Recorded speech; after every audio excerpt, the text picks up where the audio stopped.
अवाच्यवादान् च बहून् वदिष्यन्ति तव अहितः निन्दन्तः तव सामर्थ्यं ततः दुःखतरं नु किम। ये था आज का श्लोक। आगे चलते हैं। तो कृष्ण भगवान इस श्लोक के जरिए कहते हैं कि तेरे वैरी लोग, जो वैरी यानी कि दुश्मन लोग, तेरे सामर्थ्य की निंदा करते हुए तुझे बहुत से ना कहने योग्य वचन भी कहेंगे, उससे अधिक दुख और क्या होगा। यही बात है कि आज हमें भी कोई दूसरा बुरे शब्द कहता है तो हमें भी बुरा लगता है। तो यहाँ पर जो श्लोक है इसमें कहा गया है कि सभी प्राणी तुम्हारी निंदा करेंगे। फिर यहाँ ये कहने में क्या विशेषता है कि तुम्हारे शत्रु लोग तुम्हारे सामर्थ्य की निंदा करते हुए तुम्हें बहुत से न कहने वाले वचन भी कहेंगे।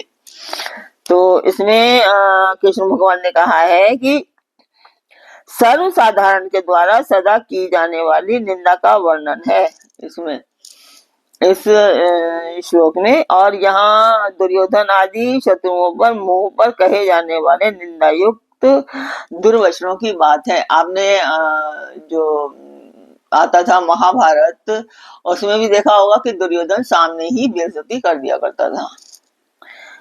तो वह निंदा तो केवल माननीय पुरुषों के लिए ही अधिक दुखदायी होती है। ऐसे जो दुर्योधन के लिए तो दुखदायी थी नहीं, अर्जुन और ये पांडवों के लिए ही दुखदायी थी।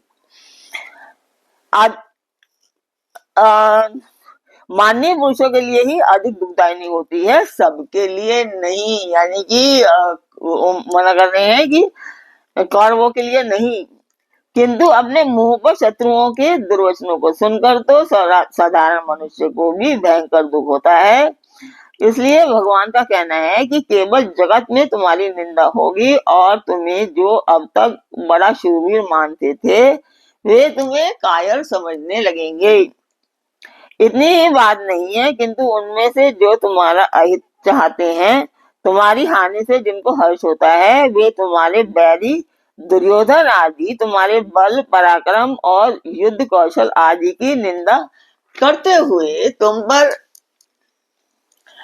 भांति भांति के असहनीय बागवानों की वर्षा करेंगे। वे कहेंगे अर्जुन किस दिन का वीर है, वह तो जन्म का ही नपुंसक है। इतनी बड़ी बात बोल देंगे। उसके गांडीव धनुष को और उसके पौरुष को धिक्कार है।